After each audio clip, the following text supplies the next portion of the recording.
Guys, it's 5:30 in the morning. Sampay muna tayo guys ng nilabhan bago maligo. But we have hot water here. Let's just drink hot water, warm water before we take coffee.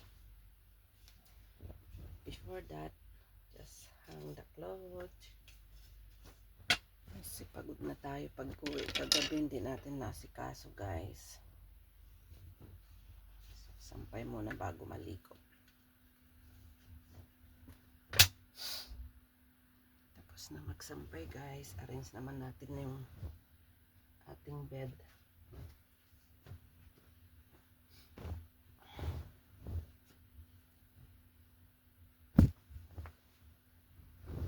Nakalit kasi ng kwarto natin guys. Pero okay lang. Tiis lang guys.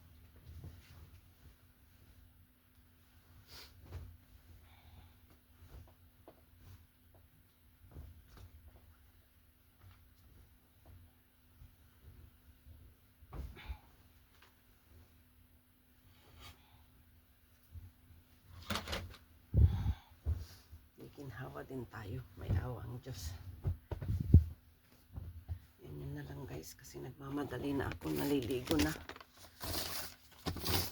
So bye for now guys. Thank you for watching. Ligo muna ang kunyang. Bye.